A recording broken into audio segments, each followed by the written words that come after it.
नमस्कार, हिमाचल न्यूज 24/7 देख रहे हैं आप और मैं हूं आपके साथ सपना शर्मा। आइए नजर डालते हैं आज की हेडलाइंस पर। मुख्यमंत्री बोले, तुर्की के सेब पर आयात शुल्क बढ़ाने को लेकर प्रधानमंत्री मोदी से की जाएगी बात। पूर्व प्रधानमंत्री राजीव गांधी की पुण्यतिथि पर मुख्यमंत्री सहित कांग्रेस नेताओं ने दी श्रद्धांजलि। बोले, डिजिटल भारत राजीव गांधी की सोच। प्रतिभा सिंह ने कहा, हिमाचल कांग्रेस को वीरभद्र सिंह की दिखाई राह पर चलने की जरूरत। कृषि मंत्री बोले, राजीव गांधी की कुर्बानी को नहीं भुला सकती देश की जनता। चंडीगढ़ में हिमाचल के युवाओं से मारपीट, ठियोग के विधायक ने हिमाचली छात्रों को सुरक्षा देने की उठाई मांग। राजीव गांधी की पुण्यतिथि पर युवा कांग्रेस ने लगाया रक्तदान शिविर। विमल नेगी मामले में फैसला सुरक्षित, 23 मई को हाईकोर्ट सुनाएगा फैसला। सीबीआई जांच की परिजनों ने की है मांग। विमल नेगी की संदिग्ध मौत मामले में नेता प्रतिपक्ष जयराम ठाकुर ने फिर खड़े किए सवाल। काला अंब नाहन से निकाली जाएगी बाइक तिरंगा यात्रा, अनुराग ठाकुर, राजीव बिंदल करेंगे अध्यक्षता।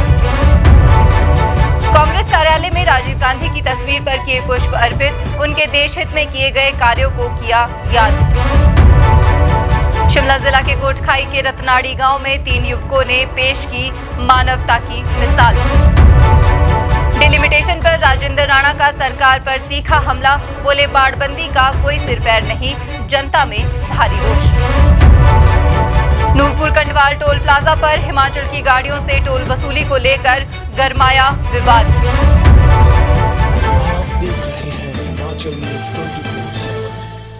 अब खबरें विस्तार से। मुख्यमंत्री ठाकुर सुखविंदर सिंह सुक्खू ने दिल्ली जाने से पहले कहा कि वे 24 मई को प्रधानमंत्री नरेंद्र मोदी से मुलाकात करेंगे और तुर्की से भारत आने वाले सेब के आयात शुल्क को बढ़ाने की बात की जाएगी। मुख्यमंत्री ने कहा कि हिमाचल प्रदेश के सेब बागवान साल भर अपनी फसल के लिए कड़ी मेहनत करते हैं और उन्हें अपनी मेहनत का उचित मूल्य मिलना चाहिए। तुर्की के सेब से उन्हें नुकसान होता है। मुख्यमंत्री ने कहा कि बागवानों के हितों की रक्षा करना सरकार का दायित्व है। के प्रधानमंत्री से 24 तारीख को नीति आयोग की बैठक है, उसमें प्रधानमंत्री जी आएंगे। उसके बाद मेरे को कल फ़ोन आया, मैं शाम को उनसे मिल रहा हूं। और जो तुर्की का सेब हिंदुस्तान में आ रहा है उस पर इंपोर्ट ड्यूटी बढ़ाने की हम बात करेंगे, क्योंकि हमारे बागबान जो है वो जो बाहर से सेब आता तो उसका प्रभाव पड़ता है। और जो हमारी आर्थिकी में बागबान का बहुत बड़ा योगदान है। बागवानों की सुरक्षा करना हमारा दायित्व भी है, फर्ज भी बनता है। और हम इस दृष्टिकोण से मैं उनसे भी बात करूंगा और मुझे लगता है कि हम इसमें आगे बढ़ेंगे। देश के पूर्व प्रधानमंत्री राजीव गांधी की पुण्यतिथि पर हिमाचल प्रदेश के मुख्यमंत्री सुखविंदर सिंह सुक्खू ने उन्हें भावभीनी श्रद्धांजलि अर्पित की। इस अवसर पर उनके साथ कांग्रेस के अन्य वरिष्ठ नेता भी उपस्थित थे। मुख्यमंत्री सुखविंदर सिंह सुक्खू ने कहा कि पूर्व प्रधानमंत्री राजीव गांधी का 21वीं सदी के विकासशील भारत में महत्वपूर्ण योगदान रहा है। उन्होंने कहा कि हिमाचल प्रदेश सरकार ने पूर्व प्रधानमंत्री राजीव गांधी के नाम पर कई योजनाएं शुरू की है, जिसका सीधा लाभ राज्य की जनता को मिल रहा है। इस दौरान मुख्यमंत्री ने देश के लिए राजीव गांधी के योगदान को भी स्मरण किया। मुख्यमंत्री सुखविंदर सिंह सुक्खू ने कहा कि राजीव गांधी ने देश की एकता और अखंडता के लिए जान की कुर्बानी दी। आज 21वीं शताब्दी में जो सूचना और डिजिटल क्रांति का भारत है, उसे 40 वर्ष पूर्व राजीव गांधी ने सोचा था। उन्होंने ऐसी क्रांति को जन्म दिया जिसका फायदा आज हम उठा रहे हैं। महिलाओं को पंचायती राज संस्थाओं में 33% का आरक्षण देने का काम राजीव गांधी ने किया। मुख्यमंत्री ने कहा कि ग्रामीण क्षेत्र के बच्चों को गुणात्मक शिक्षा नवोदय स्कूल के रूप में राजीव गांधी ने दी। इन स्कूलों में पढ़े कई बच्चे उच्च पदों पर है। Rajiv Gandhi day boarding school बनाए जा रहे हैं, जहां पर बच्चों को प्री नर्सरी से लेकर प्लस 2 तक की गुणात्मक शिक्षा दी जाएगी। उन्होंने कहा कि राजीव गांधी की जो सोच थी, प्रदेश सरकार उसे इंगित करने का काम कर रही है। राजीव गांधी जी ने इस देश की एकता और अखंडता के लिए अपने प्राणों का बलिदान दिया। देश पर जब भी कोई संकट आया, राजीव गांधी जी ने उस कुर्बानी देने से कभी पीछे नहीं हटे। आज 21वीं शताब्दी का जो भारत है, जो सूचना क्रांति का भारत है, जो डिजिटल क्रांति का भारत है, ये उस समय राजीव गांधी जी ने तकरीबन 40 वर्ष पहले ये सोचा था कि इस देश में अगर कंप्यूटर हमें अमेरिका ने देने से मना कर दिया तो जो हमारे हिंदुस्तान की जनता है उन बुद्धिमान व्यक्तियों के साथ मिलकर एक ऐसी सोच और ऐसी क्रांति को जन्म दिया जिसका आज लोग हम फ़ायदा उठा रहे हैं। वो सूचना क्रांति थी। उस डिजिटल युग की शुरुआत राजीव गांधी जी की सोच से निकली है जिसका फ़ायदा आज हमें मिल रहा है। आज चंबा के सर्किट हाउस में पूर्व प्रधानमंत्री राजीव गांधी की पुण्यतिथि पर जिला कांग्रेस कमेटी, कृषि मंत्री चंद्र कुमार, चंबा सदर विधायक नीरज नैयर, कांग्रेस के वरिष्ठ नेताओं और युवा लोगों ने राजीव गांधी को भावभीनी श्रद्धांजलि अर्पित की। इस मौके पर कृषि मंत्री ने कहा कि जिस तरह से हमारे प्रधानमंत्री ने अपने देश के लिए कुर्बानी दी, उसको देश की जनता कभी नहीं भुला सकती।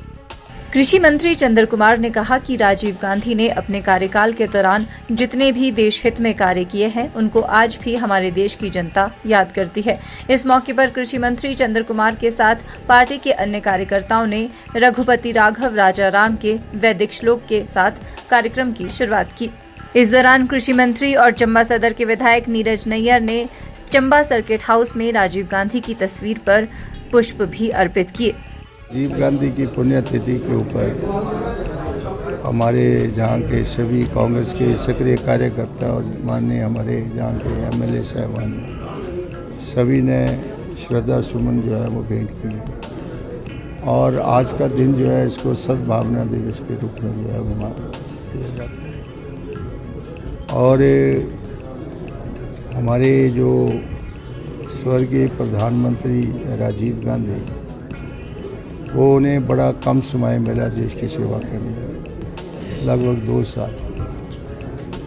और जिन परिस्थितियों में उनका जो है शहादत हुई तो सभी लोग जानते हैं कि वो एक रैली को संबोधित करने के लिए वहाँ पेटबूर में गए हुए थे और वहाँ पर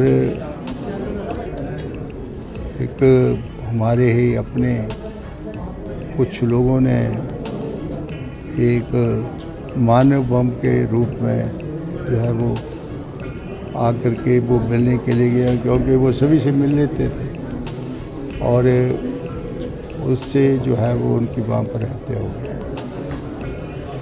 और कांग्रेस पार्टी को उससे पहले श्रीमती इंदिरा गांधी की हत्या हुई, इस तरह के राजीव गांधी के बहुत बड़ा सदमा जो है वो कांग्रेस पार्टी को उस वक्त पहुंचा।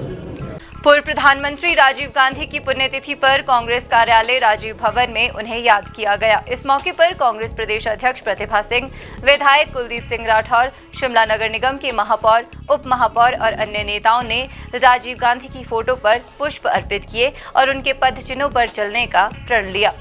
कांग्रेस प्रदेश अध्यक्ष प्रतिभा सिंह ने कहा कि आधुनिक भारत में राजीव गांधी का महत्वपूर्ण योगदान है। उन्होंने कहा कि युवाओं के लिए मताधिकार और कंप्यूटर क्रांति उन्हीं की देन है। इसी के चलते भारत 21वीं सदी की ओर अग्रसर है। प्रतिभा सिंह ने कहा कि Rajiv Gandhi day boarding school खोलकर राजीव गांधी की सोच को आगे बढ़ाया जा रहा है ताकि ये बच्चे देश की बागडोर संभाल सके। स्वर्गीय श्री राजीव गांधी जी की पुण्यतिथि है। हम सब उनको श्रद्धा के सुमन अर्पित करते हैं और याद करते हैं उनके योगदान को। उन्होंने भारतवर्ष के लिए जो किया, जहां आज हम खड़े हैं उसमें उनकी सोच थी। उसकी वजह से टेक्नोलॉजी हमारे देश में बढ़ी।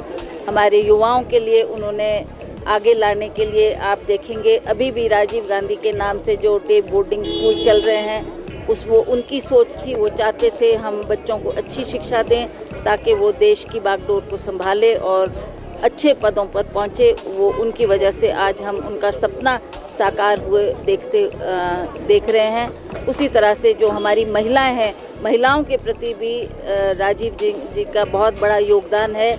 जो हमारे पंचायती राज में 33% आरक्षण हमको मिला है, जिसकी वजह से गांव की महिलाएं जो आगे नहीं बढ़ पाती थी, कोई स्थान नहीं उनको मिलता था, वो जिला परिषद में प्रधान बनी है। और उसी तरह से हमारी इस संस्था में उनको काम करने का मौका मिला। तो ये बहुत बड़ा योगदान और बहुत बड़ी सोच राजीव जी की थी। हिमाचल कांग्रेस कार्यकारिणी का गठन बीते लगभग 6 महीने से नहीं हो पाया है। इस बीच पार्टी अध्यक्ष प्रतिभा सिंह के बदलाव की अटकलें तेज हो गई है। इन चर्चाओं पर हिमाचल कांग्रेस अध्यक्ष प्रतिभा सिंह ने कहा कि प्रदेश में संगठन की जिम्मेदारी किसे सौंपी जाए, ये निर्णय आलाकमान के अधिकार क्षेत्र में आता है। प्रतिभा सिंह ने कहा कि पार्टी का अध्यक्ष केवल औपचारिक नहीं होना चाहिए, बल्कि उसे मजबूत और प्रभावी होना चाहिए। उन्होंने कहा कि पार्टी को वीरभद्र सिंह के दिखाए मार्ग पर चलने की आवश्यकता है, जिन्होंने अपने कार्यकाल में क्षेत्रवाद और गुटबाजी को कभी भी हावी नहीं होने दिया। प्रतिभा सिंह ने कहा कि लोग आज भी प्रदेश के 6 बार रहे मुख्यमंत्री वीरभद्र सिंह के कार्यों को याद करते हैं और उनकी विरासत को आगे बढ़ाने की जरूरत है। उन्होंने उम्मीद जताई कि पार्टी आलाकमान जल्द ही प्रदेश कांग्रेस कमेटी का गठन कर प्रदेश में कांग्रेस संगठन को लेकर चल रही चर्चाओं पर विराम लगाएगा। जहाँ तक वीरभद्र सिंह की बात है, उनका बहुत बड़ा योगदान रहा है कांग्रेस पार्टी के लिए। जो उन्होंने काम किया, एक वक्त ऐसा भी आया जब उन्होंने पार्टी को अपने घर से, निजी घर से चलाया था। वो ये आदर्श सूद जी उसके गवाह हैं। वो हालात में उन्होंने बागडोर को संभाला, कांग्रेस पार्टी को दोबारा जीवित किया और इसका संचालन किया। तो उनके योगदान को कोई भी नहीं भुला सकता। हम चाहते हैं कि उन्हीं के पथ चिन्हों पर हम चलें और कांग्रेस को मजबूती दें। उनके लिए पार्टी आदर्श थी और वो सदा सर्वप्रिय पार्टी को ही रखते थे। तो हम चाहते हैं उसी तरह से उन्हीं के पद चिन्हों पर चलते हुए हम भी पार्टी को मजबूती दें और उसी तरीके से काम करें। ये बात ठीक है कि जिसने पार्टी की कमान को संभालना, वो ऐसा व्यक्ति होना चाहिए जिसका अपना एक प्रभाव हो, उसकी पहचान हो और वो पार्टी के लिए काम कर सके। हम भी चाहते हैं कद्दावर नेता इसमें आगे आना चाहिए। अगर कोई बदलाव की बात होती है तो हम भी ये हाईकमांड के सामने बात रखेंगे कि एक मजबूत व्यक्ति को, जिसका अपना एक काम करने की क्षमता है और जिस तरीके से वो हम चाहते हैं कि उनके कार्यकारिणी काम करे, उसके लिए एक मजबूत नेतृत्व की आवश्यकता है। मंडी के सिराज में मीडिया से बातचीत करते हुए नेता प्रतिपक्ष जयराम ठाकुर ने कहा कि हिमाचल प्रदेश ऊर्जा निगम के जीएम विमल नेगी की संदिग्ध मौत मामले में वे पहले दिन से कह रहे थे कि प्रदेश सरकार तथ्यों से छेड़छाड़ कर सबूतों को नष्ट करेगी। उन्होंने कहा कि अब जो तथ्य सामने आ रहे हैं उससे उनका अंदेशा सही साबित हुआ है। जयराम ठाकुर ने कहा कि विमल नेगी के शव के साथ मिलने वाली पेन ड्राइव को रिकॉर्ड डॉक्यूमेंट्स में क्यों शामिल नहीं किया गया, उसे फॉर्मेट करके फॉरेंसिक साइंस लैब को क्यों नहीं दिया गया, इसके पीछे कौन से लोग हैं और किसे बचाया जा रहा है, ये एक बड़ा सवाल है। नेता प्रतिपक्ष जयराम ठाकुर ने आरोप लगाते हुए कहा कि सरकार पूरे मामले को दबाकर पर्दा डाल रही है। सरकार इस मामले की सीबीआई जांच करने से भाग रही है, जब हर कोई सीबीआई जांच की मांग कर रहा है। उन्होंने कहा कि सरकार इस मामले की सीबीआई जांच क्यों नहीं करवा रही। जयराम ठाकुर ने मुख्यमंत्री से आग्रह किया कि सत्य बाहर लाने के लिए, भ्रष्टाचार उजागर करने के लिए, सरकार में जनता का विश्वास बनाए रखने के लिए और विमल नेगी और उनके परिवार को न्याय दिलाने के लिए सीबीआई जांच के आदेश करे। ऐसी है कि अब परिवार के लोग, यानी कि विमल नेगी की पत्नी भी सीबीआई की जांच के लिए हाईकोर्ट में गई। डीजीपी की रिपोर्ट बड़ी साफ शब्दों में कह रही है कि एसपी शिमला को 1 बार नहीं 2 बार बुलाया लेकिन नहीं आए, कोऑपरेट नहीं किया। और दूसरी बात उन्होंने जो सबसे बड़ी उसमें महत्वपूर्ण बात कही है कि एसपी शिमला उसमें अनावश्यक रूप से दखल दे रहे हैं, जांच को प्रभावित करने का प्रयास कर रहे हैं। और इसलिए मैं इस बात को साफ शब्दों में कह रहा हूं कि ये जांच जो हो रही है ये निष्पक्ष जांच नहीं हो रही है। प्रदेश का डीजीपी, पुलिस का मुखिया इस बात को कह रहे हैं। और इसके अलावा आगे बढ़कर के मैं बात कह रहा हूं कि एसीएस होम ने आज रिपोर्ट हाईकोर्ट को दी। रिपोर्ट हमारे पास नहीं है, लेकिन जो हमको जानकारी प्राप्त हो रही है, जो जानकारियां सोर्सेज से मिल रही है, उसमें भी बहुत सारी चीजों का जिक्र है। ऑपरेशन सिंदूर में भारत की सेना के पराक्रम को सलाम देने के उद्देश्य से भाजपा प्रदेश भर में तिरंगा यात्राओं का आयोजन कर रही है। भाजपा प्रदेश के सभी 171 मंडलों पर तिरंगा यात्राओं का आयोजन कर रही है, जो कि 25 मई तक चलेगा। इसके साथ ही भाजपा महिला मोर्चा भी समाज के साथ मिलकर ऑपरेशन सिंदूर यात्राओं का आयोजन कर रही है, जो कि 30 मई तक चलने वाली है। सिरमौर जिला में तिरंगा यात्रा के आयोजन को लेकर भाजपा प्रदेश अध्यक्ष डॉक्टर राजीव बिंदल ने बताया कि 22 मई को सिरमौर जिला के नाहन और पांवटा के क्षेत्रों के लिए बाइक रैलियों का आयोजन किया जाएगा, जिसमें पूर्व केंद्रीय मंत्री व सांसद अनुराग ठाकुर विशेष रूप से भाग लेंगे। डॉक्टर राजीव बिंदल ने बताया कि सेना के पराक्रम व पीएम मोदी की दूरदर्शी सोच को लेकर ये तिरंगा यात्राएं की जा रही है। भारतीय जनता पार्टी महिला मोर्चा समाज को इन्वॉल्व करते हुए सिंदूर यात्रा को निकाल रही हैं और सिंदूर यात्रा भी हम 30 मई तक पूरा करने का लक्ष्य रखते हैं। और इसी बीच में हमारा जो तिरंगा यात्रा के माध्यम से उद्देश्य है वो बड़ा स्पष्ट है। भारतीय सेनाओं का अदम्य साहस, भारतीय सेनाओं की सटीक मारक क्षमता और उनकी रणनीति, इसके लिए हम सेनाओं को बधाई देना, साधुवाद देना, धन्यवाद देना, सैल्यूट करना और भारत के यशस्वी प्रधानमंत्री श्री नरेंद्र भाई मोदी जी, जिन्होंने देश को लगातार फ्रंट से लीड किया है, किसी भी इवेंचुअलिटी के अंदर उन्होंने देश को और बहुत मजबूती के साथ फ्रंट से लीड किया। ये सिरमौर जिला के अंदर भी तिरंगा यात्राएं चल रही। परसों 22 तारीख को नाहन विधानसभा क्षेत्र के 3 मंडलों की तिरंगा यात्रा होगी। हमारी एक यात्रा प्रातः दोपहर 12 बजे काला आम से मोटरसाइकिल पर शुरू होगी। मोटरसाइकिल तिरंगा यात्रा हम करेंगे और काला आम से ये यात्रा शंभूवाला तक जाएगी। बहुचर्चित विमल नेगी मामले में आज हाईकोर्ट ने अपना फैसला सुरक्षित रख लिया है। मामले को लेकर आज हाईकोर्ट में न्यायाधीश अजय मोहन गोयल की अदालत में सुनवाई हुई, जिसके बाद कोर्ट ने अपना फैसला 23 मई के लिए सुरक्षित रखा है। मामले में एसआईटी और डीजीपी की स्टेटस रिपोर्ट में विरोधाभास सामने आया है, जिसके बाद जांच संदेह के घेरे में है। हाईकोर्ट ने भी इसका संज्ञान लिया है। सभी पक्षों को सुनने के लिए कोर्ट ने फैसला सुरक्षित रख लिया है।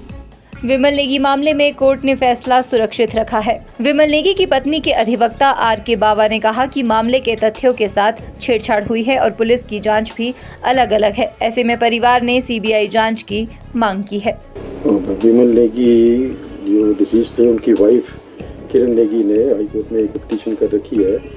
उनका कहना यह है कि इस मामले में free, fair and independent investigation नहीं हो रही और इसलिए मामला जो है वो सीबीआई को भेज दिया जाए। तो उसमें सरकार ने अपने जवाब फाइल कर दिए और डीजीपी ने भी अपना स्टेटस रिपोर्ट फाइल करी है और साथ में जो है एसपी शिमला ने एसआईटी की तरफ से और ओंकार शर्मा एसीएस, उन्होंने जो है अपना एफिडेविट फाइल किया है। जो ओंकार शर्मा और डीजीपी ने अपना एफिडेविट और स्टेटस रिपोर्ट सील्ड कवर में फाइल करी थी, जो कोर्ट में कल खोली गई थी और उसके बाद हमारे को कॉपी सप्लाई करी गई थी। और आज जो मटीरियल कोर्ट के पास आया उस पर बहस हुई है, दोनों पक्षों की बहस सुनी गई है और बहस सुनने के बाद जो है वो मामला जो है वो जजमेंट रिजर्व कर ली है। Any time court can announce the judgement. आपने क्या तक कोर्ट में दिया? हमारा कहना ये था कि जो अभी तक की इन्वेस्टिगेशन हुई है वो फ्री, फेयर एंड इंडिपेंडेंट नहीं है।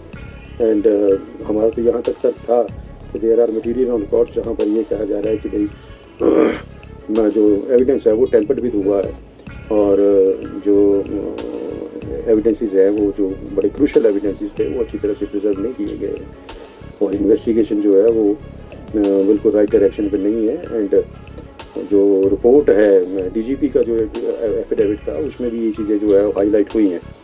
इसमें डीजीपी ने भी जो है अपने कंक्लूजन दिए हैं, अपने पॉइंट्स दिए हैं, जिसमें उन्होंने ये रेज किया है कि भाई एसआईटी जो है जो आज तक इन्वेस्टिगेशन हुई है उस पर कमेंट्स करें।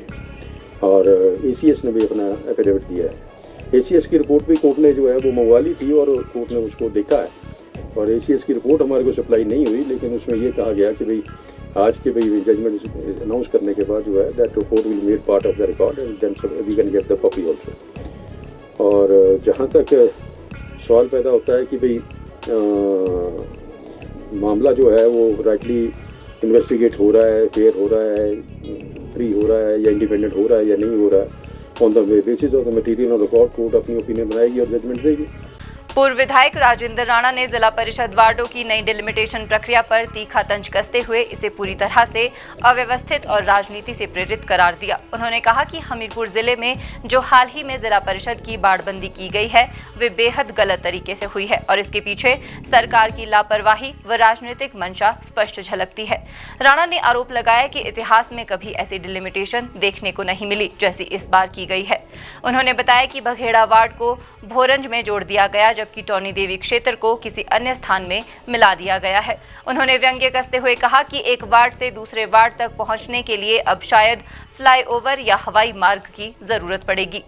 जिस तरीके से अभी जिला परिषद की फिर से डिलिमिटेशन हुई है हमीरपुर जिला में, बहुत ही गलत तरीके से हुई है और क्या राजनीति है इसके पीछे। मुझे लगता है कि प्रशासन ने इसको ठीक तरीके से काम नहीं किया है और जिस तरीके से ये बाड़बंदी हुई है मुझे लगता है कि ऐसा इतिहास में पहले कभी नहीं हुआ।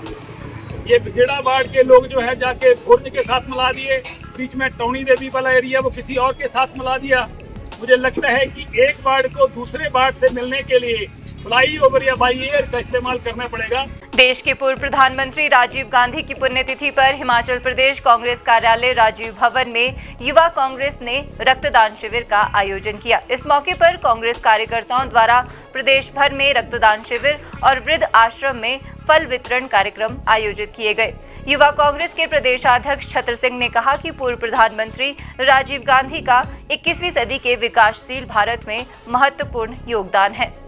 युवा कांग्रेस के प्रदेशाध्यक्ष छत्र सिंह ने कहा कि राजीव गांधी का आधुनिक भारत के निर्माण में महत्वपूर्ण योगदान रहा है। उन्होंने कहा कि 21वीं शताब्दी में जो सूचना और डिजिटल क्रांति का भारत है उसे 40 वर्ष पूर्व राजीव गांधी ने सोचा था। उन्होंने ऐसी क्रांति को जन्म दिया जिसका फायदा आज हम उठा रहे हैं। वहीं उन्होंने कहा कि युवा कांग्रेस आने वाले समय में नशे के खिलाफ भी बड़ी मुहिम चलाएगी।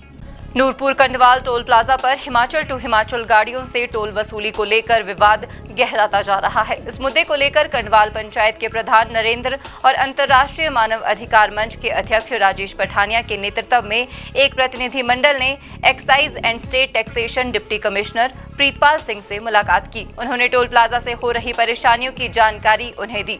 कंडवाल के प्रधान नरेंद्र ने कहा कि हिमाचल में टोल प्लाजा पर हिमाचल जाने वाली गाड़ियों से भी टोल वसूला जा रहा है। कृषि कार्य में लगी गाड़ियों को भी नहीं छोड़ा जा रहा। उन्होंने सरकार से मांग की है कि ये वसूली तुरंत बंद करवाई जाए। राजेश पठानिया ने कहा कि नोटिफिकेशन में साफ लिखा है कि हिमाचल टू हिमाचल गाड़ियों से टोल नहीं लिया जाएगा। इसके बावजूद टोल प्लाजा पर पर्ची काटी जा रही है। उन्होंने चेतावनी दी कि अगर ये वसूली नहीं रोकी गई तो वे इसे बंद करवाने के लिए किसी भी हद तक जाएंगे। उन्होंने कहा कि अगर गाड़ी हिमाचल से हिमाचल जा रही है तो टोल नहीं लगना चाहिए। पंजाब से आने वाली गाड़ियों से ही टोल लिया जाए। शिमला जिला के तहसील कोटखाई के रतनाड़ी गांव में 3 युवकों ने मानवता की मिसाल पेश की है। आधुनिकता के इस दौर में जहां अपने ही अपनों को लाचार अवस्था में अंधेरे में छोड़ जाते हैं, ऐसे में रतनाड़ी पंचायत के संजय सारटा, कुलदीप सिंह, हनी कौशल ने गाय के एक बछड़े का इलाज करवाकर इंसानियत की मिसाल पेश की है। आवारा कुत्तों ने नवजात बछड़े को बुरी तरह नोच दिया था, जिसके बाद तीनों युवकों ने उसके उपचार की ठानी और बछड़े को हॉस्पिटल ले गए। 1 महीने तक बछड़े की सेवा करते रहे। अब 1 महीने के बाद बछड़ा पूरी तरह स्वस्थ है। इस वाकये के बाद ग्रामीण तीनों युवकों की तारीफ करते हुए नजर आ रहे हैं। आज के इस अंक में फिलहाल इतना ही। बने रहिए हिमाचल न्यूज 24/7 के साथ। आप देख रहे हैं हिमाचल न्यूज 24